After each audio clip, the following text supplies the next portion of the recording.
नायिका देवी को जब ये पता चलता है कि गौरी इस रास्ते से आ रहा है, नायिका देवी बेहद समझदार महिला है, बेहद निर्भीक रानी है, नेतृत्व की क्षमताएं बहुत अच्छी है उसकी। नायिका देवी एक बात जानती है कि अपनी सेना कम है और दुश्मन की सेना ज्यादा, इसलिए यदि दुश्मन ठेठ अपने तक पहुंच गया, गुजरात तक आ गया, तो अपनी पार पड़ेगी नहीं, इसलिए दुश्मन को गुजरात से पहले रोका जाना चाहिए। और चूंकि अपनी सेना कम है, इसलिए मैदान में नहीं लड़ना चाहिए, पहाड़ों में लड़ना चाहिए। कहाँ लड़ना चाहिए? कांद्रा के आसपास पहाड़ है, तो उसने एक ऐसा गांव चुना जिसके आसपास में पहाड़ हो, ताकि वहां पर बैठ के अपनी लोकेशन अच्छी सी ली जा सके। वो जो लोकेशन थी वो कौन सी थी? कांद्रा। वो यह भी जानती थी कि अकेले पार नहीं पड़ेगी, इसलिए आसपास के राजाओं को निमंत्रित किया जाए कि तुम आओ और मेरा साथ दो। आसपास के राजाओं में आबू है, क्योंकि सिरोही में लड़ने के लिए आ रहे, सिरोही में आबू, और आबू का राजा कौन है? धरावर्ष परमार। आसपास के राजाओं में नाडोल है, और नाडोल का राजा केलन चौहान कौन है?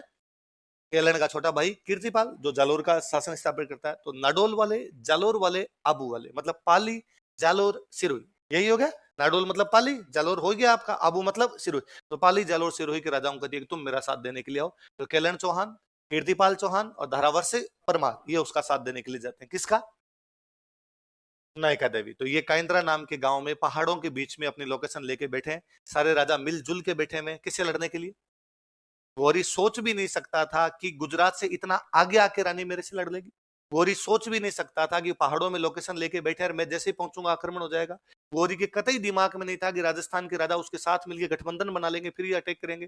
गौरी जैसे ही उधर पहाड़ों में घुसता है, भयंकर मारते हैं, भयंकर। दो होतियां बची थी खाली पीछे।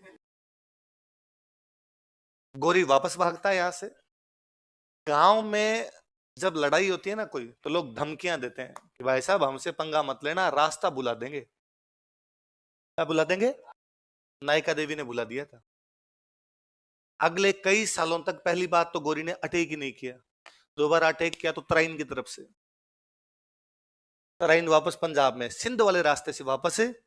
हमारी एक महानतम रानी, जिसने गौरी जैसे दुर्दांत आक्रमणकारी को वापस भागने पर मजबूर कर दिया था। हमारी एक महानतम रानी, जो अकेली नहीं लड़ी थी, गठबंधन बना के लड़ी थी। राजस्थान के राजा गठबंधन बना के लड़ रहे थे, जिसने काइंद्रा के युद्ध में गौरी को घायल कर दिया था, गौरी को हरा दिया था, वापस भागने पर मजबूर कर दिया।